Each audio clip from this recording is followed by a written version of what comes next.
Thousands of years ago, in the mighty kingdom of Hastinapur, a conflict began that would change the course of history and lead to one of the greatest spiritual teachings ever known. The kingdom was home to the 5 Pandava brothers, Yudhishthira, Bhima, Arjuna, Nakula and Satyava. Known for their righteousness, courage and devotion to Dharma, they were loved and respected by the people. Opposing them were the 100 Kaurava brothers, led by Duryodhana. Ambitious and determined to retain power, they viewed the Pandavas as rivals to the throne. After years of exile and hardship, the Pandavas returned to seek the restoration of their rightful kingdom and a peaceful resolution to the conflict. However, Duryodhana refused to share power or return the kingdom. Pride and ambition deepened the divide between the two sides. To prevent a devastating war, Lord Krishna personally traveled to Hastinapur as a messenger of peace. He appealed for reconciliation and justice between the two families. But Duryodhana rejected every proposal for peace. With diplomacy exhausted, war became unavoidable. Soon, the armies of the Pandavas and Kauravas assembled on the sacred battlefield of Kurukshetra. Warriors, elephants, horses, and chariots stood ready for the greatest battle of their age. Before the battle began, Arjuna asked Lord Krishna to place their chariot between the two armies so that he could see those gathered to fight. As Arjuna looked across the battlefield, he saw his grandfather Bhishma, his teacher Dronacharya, his relatives, friends, and loved ones standing on both sides. His heart filled with sorrow and doubt. The thought of fighting those he respected and loved shook him to his very core. Unable to bear the weight of the moment, Arjuna lowered his mighty Gandiva bow and sank into despair. Seeing his confusion and grief, Lord Krishna prepared to reveal a wisdom that would guide humanity for thousands of years. Thousands of years ago, in the ancient land of Bharat, a conflict arose between 2 branches of the same royal family. This struggle would lead to the great war of Kurukshetra and the timeless wisdom of the Bhagavad Gita. Far away in Hastinapura, the blind king Dhritarashtra anxiously asked his trusted advisor Sanjay, "What is happening on the sacred battlefield of Kurukshetra, where my sons and the Pandavas have gathered for war?" Blessed with divine vision, Sanjay looked upon Kurukshetra. As dawn broke over the vast battlefield, thousands of warriors, horses, elephants, and chariots prepared for a war that would change history forever. On the sacred plains of Kurukshetra, the mighty Pandav and Kaurava armies stood facing one another. The air was filled with anticipation as both sides prepared for the battle ahead. Seeing the powerful Pandav formations, Prince Duryodhana approached his teacher, Dronacharya. Confident yet concerned, he carefully assessed the strength of the opposing army. Duryodhana observed the great warriors standing among the Pandavas. He recognized that many skilled and fearless heroes were ready to fight for righteousness and justice. At the center of the Kaurava army stood Bhishma Pitamaha, the revered commander. Respected by all, he inspired thousands of warriors with his courage, wisdom, and unwavering duty. To signal the readiness of the Kaurava forces, Bhishma Pitamaha raised his sacred conch and blew a mighty call that echoed across the battlefield. Immediately, countless conches, drums, trumpets, and war horns thundered across Kurukshetra. The earth seemed to tremble beneath the sound of the assembled armies. In response, Lord Krishna blew his divine conch, Panchajanya, while Arjuna sounded Devdatta. Their sacred call filled the battlefield with courage and determination. Standing together upon their golden chariot, Krishna and Arjuna prepared to face the greatest challenge of their lives. Ahead of them lay a battle that would shape the destiny of generations. Arjuna requested Krishna to place their chariot between the two armies so he could see those gathered for battle. As he looked across the battlefield, he saw his teachers, elders, cousins, relatives, and dear friends standing on both sides. Overcome with compassion and sorrow, he could not bear the thought of fighting and killing his own family. Doubt filled his mind, and his body trembled with grief. His mighty bow Gandiva slipped from his hands, and he sat down on the chariot in deep despair. Krishna remained calm and compassionate, ready to guide his friend toward truth and wisdom. Thus ended the first chapter of the Bhagavad Gita, Arjuna Vishta Yoga. Overcome by sorrow and confusion, Arjuna lowered his bow and refused to fight. Standing between the two armies, he was unable to see a path forward. Seeing Arjuna's despair, Krishna spoke with compassion and wisdom. He urged Arjuna to rise above his grief and understand the deeper truth of life. Krishna explained that the true self is not the body but the eternal soul. The soul exists beyond birth and death and remains unchanged through time. The soul cannot be cut by weapons, burned by fire, drowned by water, or dried by wind. It is eternal, indestructible, and everlasting. As a warrior, Arjuna's duty was to stand for righteousness and justice. Krishna reminded him that fulfilling one's duty is greater than giving into fear or attachment. Krishna taught that one should perform their duty without attachment to success or failure. True peace comes from remaining balanced in all situations. A wise person remains steady in happiness and sorrow, gain and loss, victory and defeat. Such balance leads to inner strength and spiritual growth. The restless mind can lead a person away from wisdom. Through discipline, self-control, and focus, one can master the mind and find peace. Krishna described the qualities of a wise person, one who is free from selfish desires, remains calm in every situation, and is firmly established in wisdom. As Krishna's teachings entered his heart, Arjuna's confusion began to fade. He gained clarity, strength, and the confidence to continue on the path of duty and righteousness. Thus ends chapter 2 of the Bhagavad Gita, Sankhya Yoga. After hearing Krishna's teachings on wisdom and self-realization, Arjuna was still confused. He asked, "If knowledge is superior to action, then why do you ask me to engage in this difficult battle?" Krishna explained that no one can remain inactive even for a moment. Every person must perform their duties, because action is an essential part of life. Every living being is driven to act by the forces of nature. Simply avoiding action does not lead to freedom or spiritual growth. Krishna taught that true karma yoga is performing one's duties without attachment to personal gain. Selfless action purifies the heart and brings lasting peace. Although Krishna had nothing to gain, he continued to perform his duties. By his own example, he showed that righteous action inspires and guides the world. Krishna explained that the universe is sustained by an eternal cycle of duty, sacrifice, and harmony. By fulfilling our responsibilities, we help keep the sacred wheel in motion. Great leaders influence others through their actions.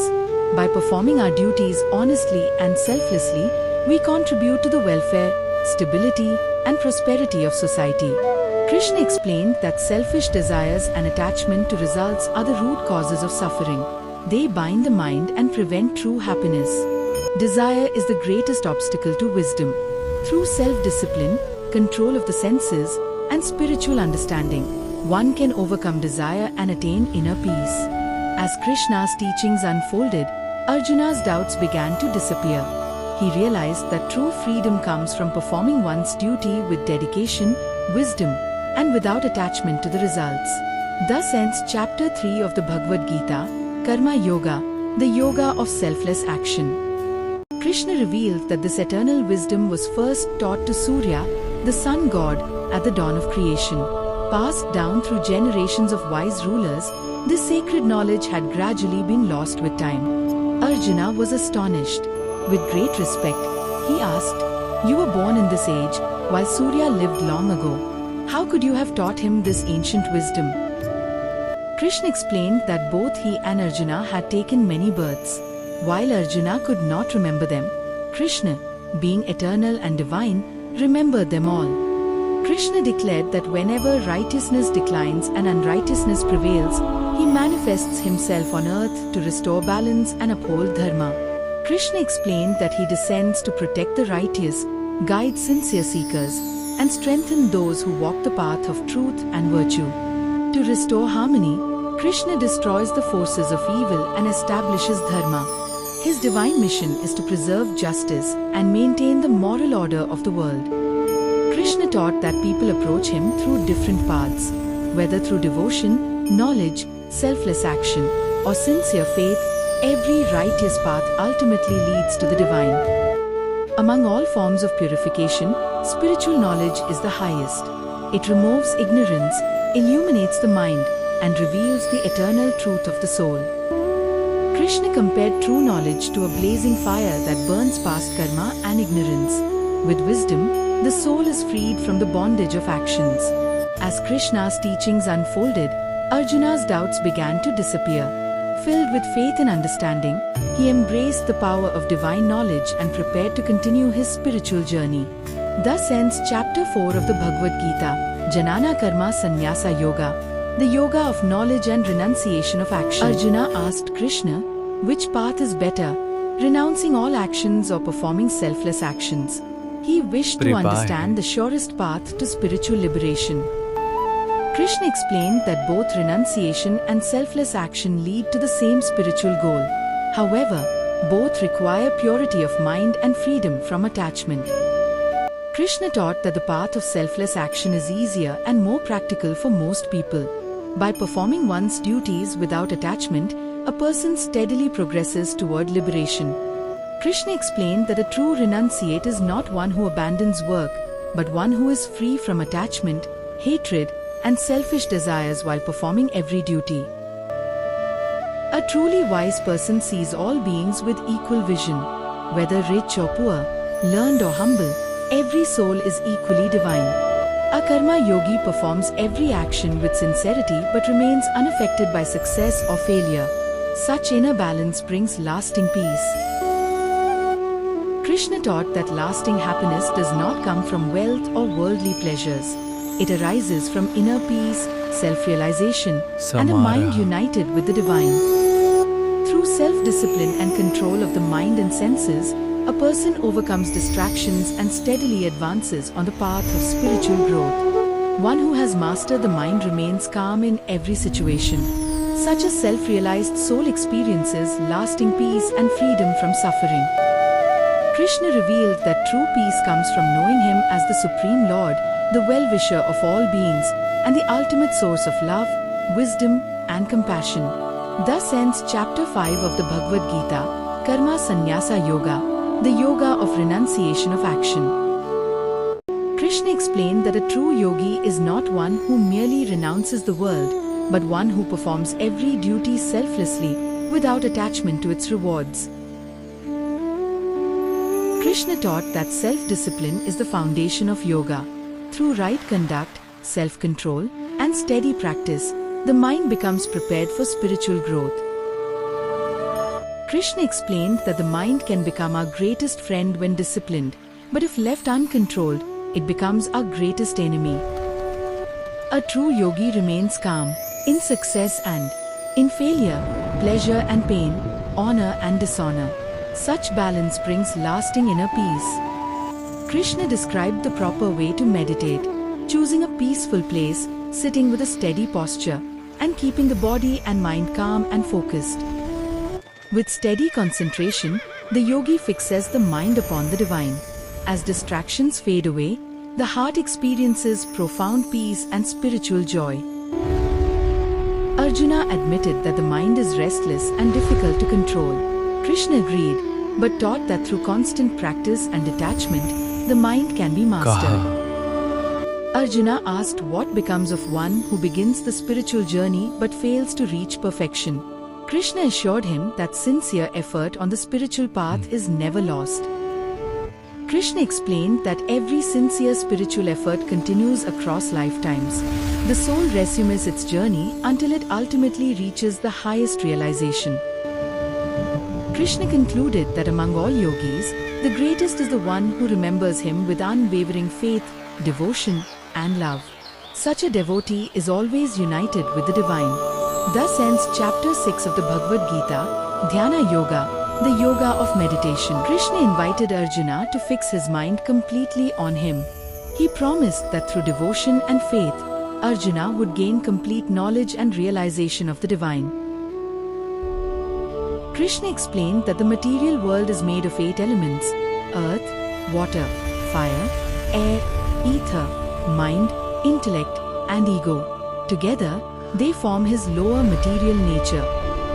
Beyond the material world exists a higher nature, the eternal soul. This divine spiritual energy gives life to every living being and is superior to all matter. Krishna revealed that among thousands of people, only a few sincerely seek spiritual perfection, and among those seekers, only a rare soul truly realizes his divine nature. Krishna declared that he is the origin of all creation. From him arise the entire universe, all living beings, and every force of nature. Just as pearls are held together by a single thread, the entire universe is sustained by Krishna's divine presence. Everything exists within him and depends upon him. Krishna said, "I am the taste in water." Every drop that refreshes life reflects his divine presence and reminds us of the Creator. Krishna declared, "I am the light of the sun and the moon." The brilliance that illuminates the world is a reflection of his eternal power. Krishna explained that he is the life force within every living being. Whether in nature, in humanity, or in every act of goodness, his divine presence sustains all existence. Krishna described the 3 qualities of material nature: Sattva, Rajas, and Tamas. These forces influence the mind and bind the soul to the material world. Krishna explained that his divine Maya, or illusion, makes it difficult for people to perceive the eternal truth. Many remain attached to the temporary world. Those who surrender to Krishna with faith and devotion cross beyond the power of Maya. Guided by his grace, they attain true spiritual freedom. Krishna spoke of 4 kinds of devotees: those who seek help in distress, those who seek knowledge, those who pray for prosperity, and the wise who worship him out of pure love. All are dear to him, but the wise devotee is especially close to his heart. After many lifetimes of spiritual growth, the truly wise realize that Krishna is the source of everything. Filled with unwavering devotion, they surrender completely and attain the highest realization. Thus ends Chapter 7 of the Bhagavad Gita, Jnana Vijnana Yoga, the yoga of knowledge and realization. Arjuna respectfully asked Krishna to explain the true meaning of Brahman, the individual soul, karma, and the supreme reality. He wished to understand the path that leads to liberation. Krishna explained that Brahman is the eternal, imperishable reality. The soul is the eternal self, and karma is the force that governs the cycle of birth and action. Krishna taught that whoever remembers the divine at the final moment of life attains the supreme. The last thought reflects the direction of one's lifelong devotion. Krishna instructed Arjuna to remember him at all times while faithfully performing his duties. Constant devotion leads the soul toward the supreme goal. Krishna explained that a mind trained through lifelong remembrance naturally turns toward the divine at life's final moment, leading to eternal peace. With a steady mind, unwavering faith, and deep meditation, a seeker who focuses on the Supreme at the time of death attains the eternal divine. Krishna revealed that one who chants the sacred syllable, Om, while remembering the Supreme with complete devotion departs from the world and reaches the highest destination. Krishna described his eternal abode as the highest state beyond birth and death. Those who attain it never return to the cycle of worldly existence. Krishna explained that the universe repeatedly comes into existence and dissolves according to the cosmic cycle. Yet the supreme reality remains forever unchanged. Beyond the visible universe lies the eternal, unmanifest reality. Though unseen, it is everlasting and remains untouched by creation and destruction. Krishna described 2 eternal paths followed by departing souls. One leads to liberation, while the other leads the soul back into the cycle of birth and death. Those who depart through the path of light, established in wisdom and devotion, attain the Supreme and do not return to worldly existence. Those who depart through the path of darkness eventually return to the cycle of birth and death, continuing their spiritual journey until they attain higher realization. Krishna encouraged Arjuna to remain steadfast in yoga, perform his duties with unwavering faith, and keep his mind constantly fixed upon the divine. Krishna declared that one who understands these profound spiritual truths rises above worldly limitations and attains the highest spiritual reward. Krishna concluded by reminding Arjuna that through constant remembrance, unwavering devotion, and steadfast yoga, the soul reaches the eternal Supreme, beyond all sorrow and the cycle of rebirth. Thus ends Chapter 8 of the Bhagavad Gita, Akshara Brahma Yoga, the yoga of the imperishable Absolute. Krishna lovingly told Arjuna that he would reveal the highest and most confidential wisdom. This sacred knowledge is the key to freedom from suffering and leads the soul to the Supreme. Krishna explained that his invisible presence pervades the entire universe. Though beyond all creation, he exists within every part of it, sustaining all life. All beings exist within the divine, yet the Supreme remains independent of them. Krishna supports the entire universe while remaining untouched by its limitations. At the end of every cosmic age, all creation returns to the divine. When the next cycle begins, Krishna again brings forth the universe according to his eternal will. Krishna declared that material nature works under his divine guidance. Every movement of creation unfolds according to his supreme direction. The planets, stars, seasons, rivers, mountains, and all living beings exist in perfect harmony through Krishna's divine cosmic order. Many people see Krishna only as an ordinary human and fail to recognize his eternal and supreme nature. Ignorance hides the truth of the divine. The wise recognize Krishna as the Supreme Lord of all creation. With unwavering faith and devotion, they worship him with love and understanding. Krishna explained that whatever form of worship people follow, all sincere worship ultimately reaches him, for he is the source of every sacrifice and every offering. Those who worship celestial beings attain the celestial realms. Those attached to worldly desires receive temporary rewards according to their devotion. But those who worship Krishna with pure devotion attain his eternal abode, where there is no birth, death, or return to the material world. Krishna lovingly said, "Whatever you do, whatever you eat, whatever you offer or give, do it as an offering to me." Every sincere action becomes sacred when dedicated to the divine.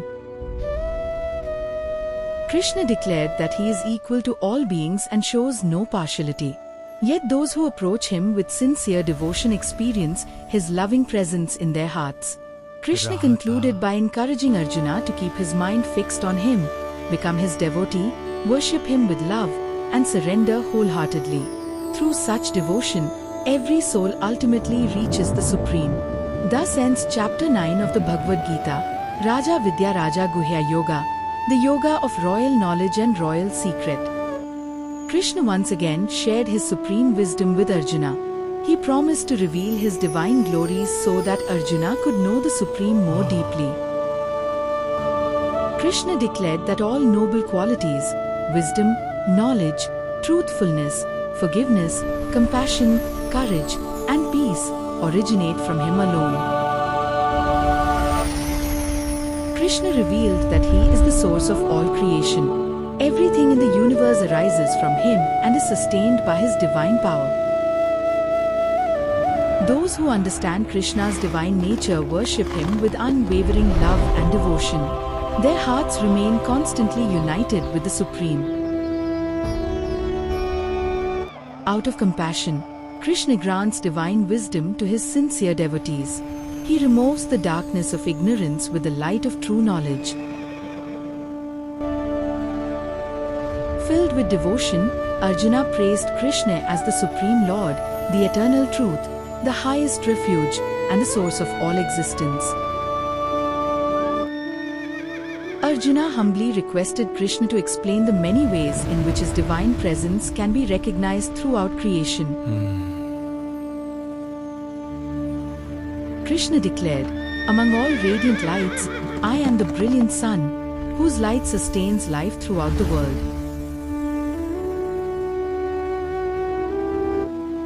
Krishna said, "Among the stars, I am the moon, whose gentle light brings peace and nourishes all living beings." Among majestic mountains, Krishna declared himself to be Mount Meru, the symbol of strength, stability, and spiritual greatness. Among all bodies of water, Krishna revealed himself as the mighty ocean, vast, deep, and boundless in its greatness. Among all trees, Krishna said, "I am the sacred banyan tree, a symbol of endurance, wisdom, and eternal life." Among the divine sages, Krishna declared himself to be Narada, the great devotee who spreads divine wisdom and devotion throughout the universe. Among all animals, Krishna said, "I am the lion, representing courage, majesty, and fearless strength." Among birds, Krishna declared himself to be Garuda, the mighty celestial eagle, symbolizing power, speed, and devotion.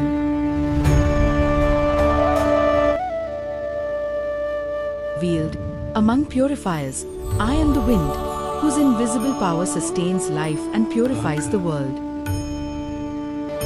Among those who uphold righteousness, Krishna declared himself to be Rama, the perfect example of virtue, courage, and unwavering devotion to Dharma. Krishna said, "Among all secrets, I am silence, for true wisdom is often realized in the stillness beyond words." Krishna concluded by revealing that every glorious, powerful, and beautiful thing in creation is but a small spark of his infinite divine splendor. Thus ends chapter 10 of the Bhagavad Gita, Vibhuti Yoga, the yoga of divine glories. Filled with gratitude, Arjuna thanked Krishna for his divine teachings. He confessed that his doubts and delusion had vanished, and his understanding of the Supreme had become clear. With deep reverence, Arjuna requested Krishna to reveal his universal form. He wished to behold the limitless divine glory of the Supreme Lord with his own eyes. Krishna told Arjuna that his universal form could not be seen with ordinary eyes. Bestowing divine vision upon him, Krishna enabled Arjuna to witness the infinite reality. As Krishna's divine radiance expanded, an indescribable universal form began to appear. Brilliant light filled the heavens, revealing the boundless majesty of the Supreme. The universal form grew beyond all imagination, embracing countless worlds, stars, galaxies, and celestial realms. It revealed the infinite nature of the divine that transcends time and space. Arjuna beheld the entire universe within Krishna's universal form. All beings, all worlds, and every aspect of creation existed together in the limitless presence of the Supreme. Within the universal form, Arjuna witnessed countless divine manifestations, celestial beings, sages, and cosmic wonders. Every form of existence reflected Krishna's infinite glory. Overwhelmed with awe and devotion, Arjuna bowed before the universal form. With folded hands, he offered heartfelt prayers, praising the immeasurable greatness of the Supreme Lord. Arjuna witnessed the unstoppable flow of time, through which all beings move toward their destined end. He realized that the divine order governs the course of the universe. Krishna explained that time is the force through which the divine carries out the eternal order of creation. Every event unfolds according to his supreme will.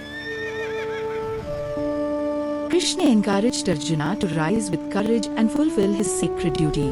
He reminded him that he was an instrument of Dharma, chosen to uphold righteousness. With profound reverence, Arjuna repeatedly bowed before Krishna.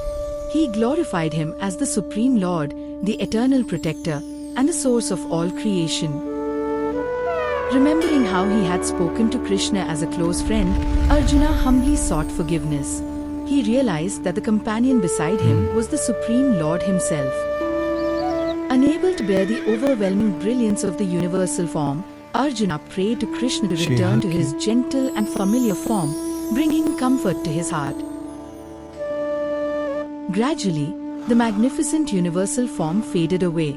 The limitless cosmic vision gently dissolved, leaving behind a deep sense of peace and divine wonder. Krishna once again appeared in his familiar human form as Arjuna's compassionate charioteer. His gentle smile restored calm and reassurance. Seeing Krishna's familiar form, Arjuna's fear disappeared. His heart was filled with peace, faith, and renewed confidence. Krishna concluded by teaching that he can truly be known only through unwavering devotion.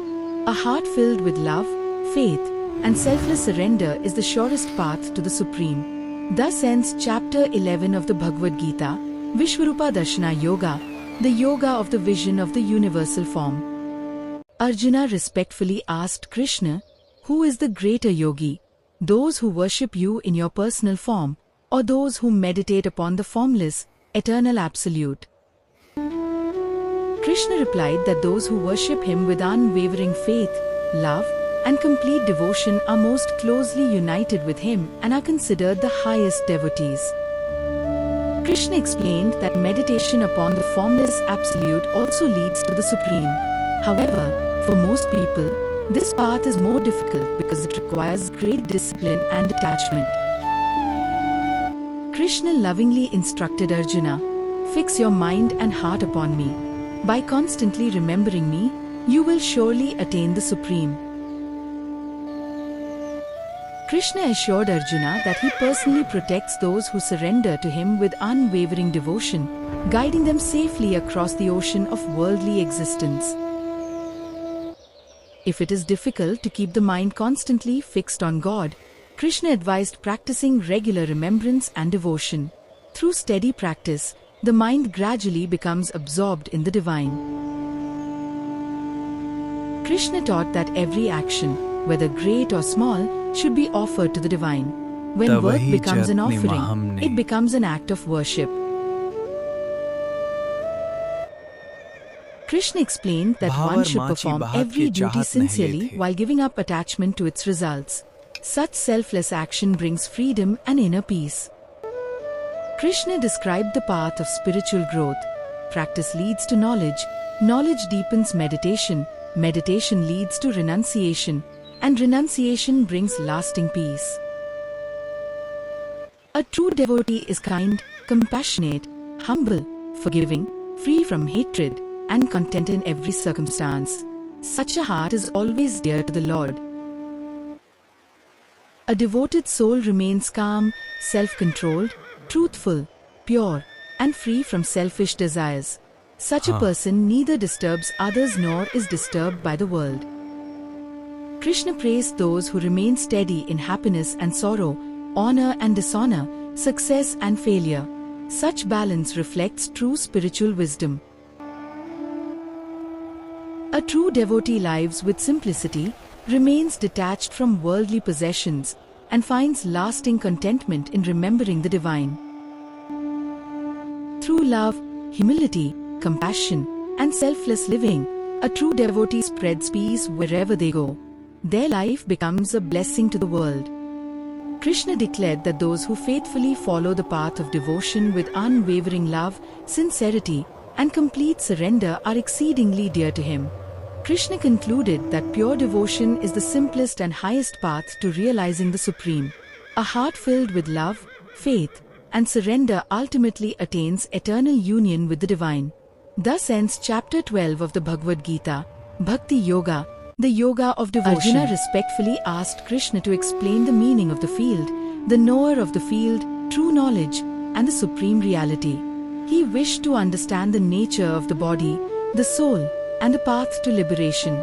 Krishna explained that the physical body is the field where actions, thoughts, emotions, and experiences unfold. It is the temporary dwelling place of the eternal soul. Krishna revealed that the individual soul is the knower of its own body, while he, as the Supreme Lord, is the knower present within all beings.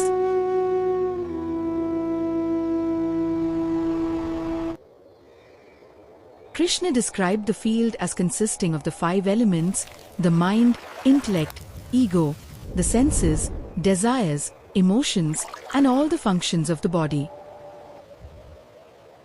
Birth, growth, old age, disease, pleasure, pain, and death are all part of the changing material world. The body is temporary, but the soul remains eternal. Krishna taught that true wisdom begins with humility, simplicity, non-violence, self-control, and freedom from pride. These qualities prepare the heart for spiritual realization. A sincere seeker develops patience, forgiveness, honesty, detachment from ego, and a constant desire to learn the eternal truth. Krishna explained that detachment from worldly pleasures, unwavering devotion to God, self-reflection, and love for spiritual wisdom lead the soul toward liberation. The supreme reality is eternal, beginningless, and beyond the reach of the material senses. It can be realized only through spiritual wisdom and direct experience.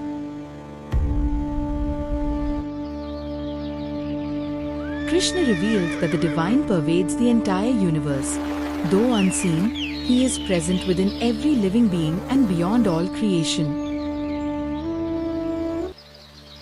Krishna explained that the Supreme is the Creator, the Sustainer, the silent witness, the guide, and the ultimate refuge of every soul.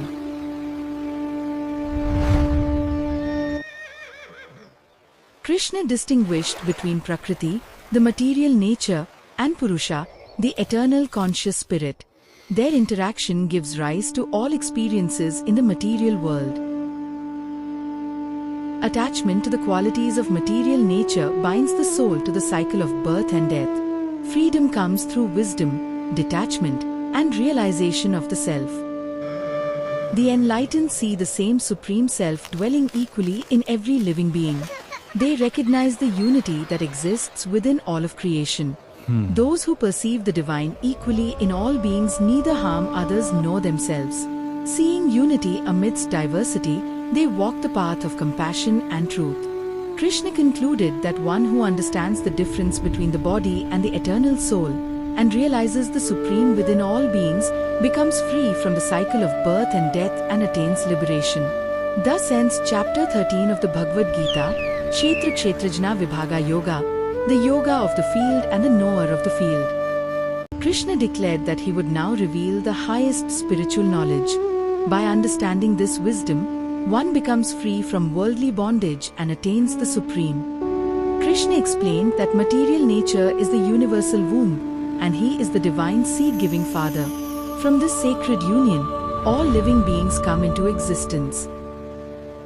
Krishna revealed that material nature gives rise to 3 qualities: Sattva, Rajas, and Tamas. These 3 gunas bind the eternal soul to the cycle of worldly existence. Sattva is pure, luminous, and peaceful. It fills the mind with wisdom, clarity, and happiness. Yet even this quality binds the soul through attachment to knowledge and joy. Rajas is born of desire and restless activity. It drives ambition, attachment, and constant action, binding the soul through the pursuit of results. Tamas arises from ignorance and darkness. It leads to laziness, confusion, negligence, and delusion, preventing the soul from realizing its true nature. Krishna explained that Sattva binds through happiness and knowledge, Rajas through desire and attachment, and Tamas through ignorance and inactivity. When wisdom and inner peace shine, Sattva is dominant. When desire and restless activity prevail, Rajas is active. When confusion, laziness, and delusion arise, Tamas has taken control. Those established in Sattva rise to higher realms. Those ruled by Rajas remain bound to worldly actions, while those dominated by Tamas fall into ignorance and lower states of existence.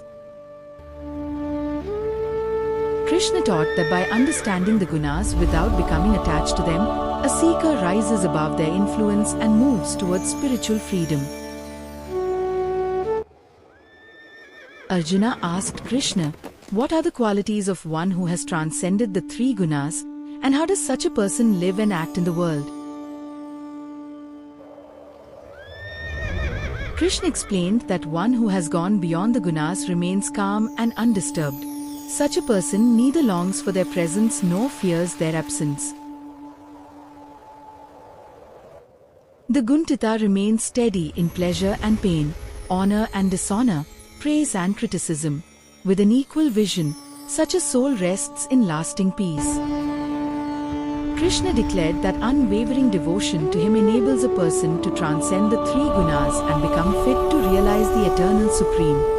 Krishna revealed that he is the foundation of the eternal Brahman, the source of immortality, everlasting dharma, and infinite bliss. Krishna concluded that by rising above sattva, rajas, and tamas through wisdom, detachment, and loving devotion, the soul becomes free from birth and death and attains eternal union with the Supreme. Thus ends chapter 14 of the Bhagavad Gita, Guntraya Vibhaga Yoga, the yoga of the division of the three gunas. Krishna revealed the eternal Ashwatha tree, whose roots are above and branches spread below. This cosmic tree symbolizes the material world and the cycle of worldly existence. Krishna explained that the branches of this great tree are nourished by the three gunas, while its leaves represent the sacred wisdom of the Vedas. Its roots bind the soul through worldly attachments. Krishna instructed that this deeply rooted tree must be cut down with the strong axe of detachment. Only by giving up worldly attachment can one begin the journey toward liberation. Having freed oneself from attachment, the seeker should search for the supreme eternal abode, the divine destination from which no soul ever returns. Those who abandon pride, attachment, and selfish desires, and remain devoted to the Supreme, attain the eternal abode of God and everlasting peace. Krishna explained that the soul is eternal. As it leaves one body and enters another, it continues its journey according to its past actions. The soul carries the subtle mind and senses from one body to another, just as the wine carries fragrance from one place to another. Those whose minds are clouded by ignorance cannot perceive the soul or understand its eternal nature. They remain absorbed in the temporary world. Through spiritual wisdom, the enlightened perceive the eternal soul dwelling within every living being. They understand the truth beyond the physical body. Krishna declared, I am the light of the sun, the radiance of the moon, and the brilliance of fire. Every source of light reflects his divine presence. Krishna revealed that he enters the earth to sustain all living beings. He nourishes plants, supports life, and maintains the balance of nature. Krishna said that he resides in the heart of every living being. From him arise memory, knowledge, and understanding. Krishna explained that there are two kinds of beings, the perishable and the imperishable. Beyond both stands the Supreme Person, who transcends all existence. Krishna declared himself to be Purushottama, the Supreme Person, who is beyond both the material world and the eternal soul, the ultimate Lord of all. One who truly knows Krishna as the Supreme Person gains the highest wisdom. Such a soul worships him wholeheartedly and attains the ultimate purpose of life. Krishna concluded that understanding the Supreme Person is the highest realization. Through detachment, wisdom, and loving devotion, the soul attains eternal union with the Supreme. Thus ends chapter 15 of the Bhagavad Gita, Purushottama Yoga, the yoga of the Supreme Person. Krishna explained that every person develops either divine or demoniac qualities. Divine qualities lead to freedom and spiritual progress, while demoniac qualities lead to suffering and bondage. Krishna described the qualities of a divine person: fearlessness, purity of heart, compassion, charity, self-discipline, and unwavering faith in righteousness. He further taught that truthfulness, forgiveness, humility, gentleness, patience, and control over the mind and senses are the marks of a noble and enlightened soul. Krishna warned that pride, arrogance, anger, harshness, and selfishness are signs of the demoniac nature. These qualities cloud wisdom and lead one away from the path of dharma. Blinded by ego and ignorance, such people mistake the temporary for the eternal. Their minds become trapped in false beliefs and endless desires. Krishna explained that those of demoniac nature deny moral order and divine truth. They believe the world exists only for selfish enjoyment and personal gain. Driven by countless desires and attachments, they remain restless and dissatisfied. Their pursuit of pleasure keeps them bound to the cycle of suffering. Krishna taught that uncontrolled desire, anger, and greed destroy wisdom. These powerful forces pull the soul away from peace and towards self-destruction. Krishna declared that lust, anger, and greed are the three gates leading to spiritual ruin. One who abandons them walks the path of true happiness. By overcoming desire, anger, and greed, a person becomes peaceful, wise, and capable of progressing toward the highest spiritual goal.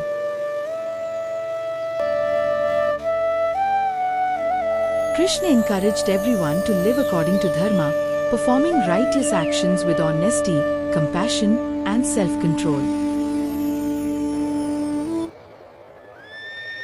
Krishna taught that the scriptures serve as a reliable guide for understanding right and wrong. They illuminate the path of righteous living. Those who reject the wisdom of the scriptures and act according to selfish desires fail to attain happiness, perfection, or the supreme. Krishna urged Arjuna to choose the path of virtue, self-discipline, and righteous action. Such a life leads to inner purity and lasting peace. Krishna assured Arjuna that by cultivating divine qualities and remaining devoted to dharma, he would attain spiritual freedom and the grace of the Supreme. Krishna concluded that divine qualities elevate the soul toward liberation, while demoniac qualities lead to bondage. By choosing truth, compassion, self-control, and devotion, one walks the path to eternal peace. Thus ends chapter 16 of the Bhagavad Gita, Daivasura Sampad Vibhaga Yoga, the yoga of divine and demoniac qualities. Arjuna respectfully asked Krishna, "What is the nature of those who worship with faith but do not follow the guidance of the scriptures? Is their faith pure, passionate, or rooted in ignorance?" Krishna explained that every person's faith arises from their inner nature. According to the three gunas, Sattva, Rajas, and Tamas, faith also becomes threefold. Those influenced by Sattva worship the divine with purity, sincerity, and wisdom. Their devotion is selfless and directed towards spiritual growth. People dominated by Rajas perform worship seeking success, power, recognition, or worldly rewards. Their devotion is motivated by personal desires. Those influenced by Tamas perform misguided practices without true understanding. Ignorance and superstition lead them away from genuine spiritual wisdom. Krishna warned that severe austerities performed with pride, ego, or without scriptural guidance cause suffering rather than spiritual progress. Pure and wholesome food promotes health, strength, happiness, and clarity of mind. Such food supports both the body and the spiritual journey. Foods that are excessively bitter, sour, spicy, or stale disturb the body and mind. Krishna advised choosing food that promotes balance and well-being. Krishna explained that sacrifice performed according to sacred wisdom, without expecting rewards, is sattvic. Sacrifice motivated by personal gain or performed carelessly belongs to Rajas or Tamas. True austerity is practiced through purity of body, truthful and gentle speech, and a peaceful, disciplined mind. These three together strengthen spiritual character. Krishna taught that charity given at the proper time to a worthy recipient and without expecting anything in return is the highest form of giving. Charity given for recognition is rajasic, while charity given carelessly, disrespectfully, or to unworthy causes is tamasic. Selfless giving alone purifies the heart.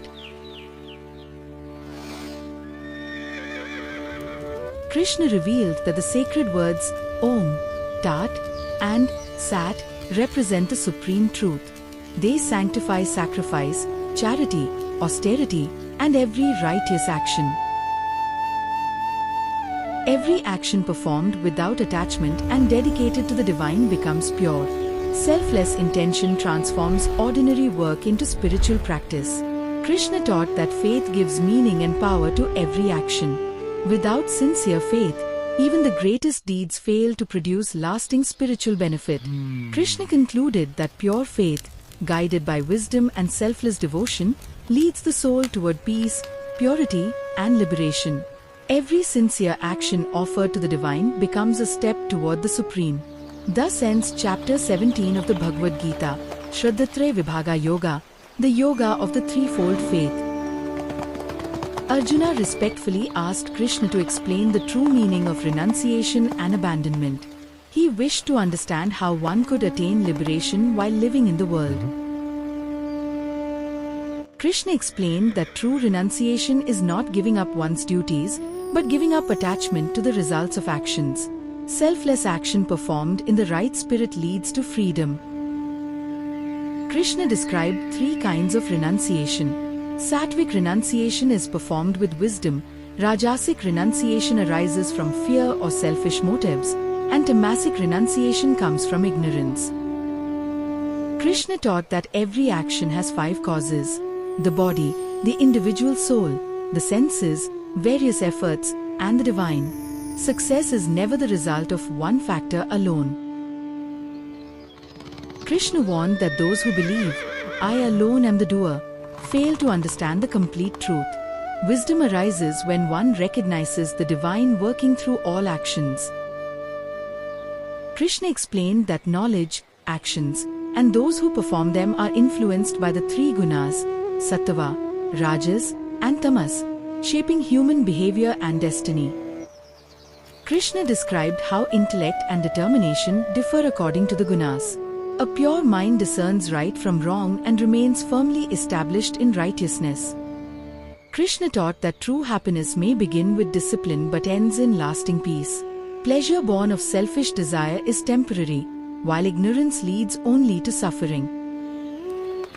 Krishna instructed that every person should faithfully perform the duties that arise from their own nature.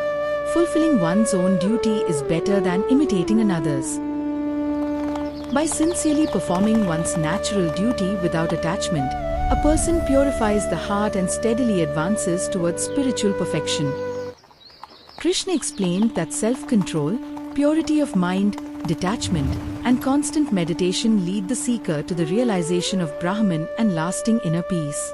Krishna revealed that through unwavering devotion and loving surrender, a devotee comes to know him completely and attains eternal union with the Supreme. Krishna gave his final and most compassionate instruction: abandon all other duties and take refuge in me alone. I shall free you from all sins. Do not fear. Filled with divine wisdom, Arjuna declared that his confusion had vanished. His faith was restored, and he stood ready to fulfill his sacred duty. Sanjay reflected upon the sacred dialogue between Krishna and Arjuna. He rejoiced in remembering the Lord's divine teachings and the glorious vision he had witnessed. Sanjay concluded with the eternal truth: wherever Krishna, the Lord of Yoga, and Arjuna, the righteous warrior, stand together, there will always be victory, prosperity, righteousness, and lasting peace. Thus ends the eternal wisdom of the Bhagavad Gita. Thus concludes the Bhagavad Gita, an eternal guide to life, duty, devotion, wisdom, and liberation.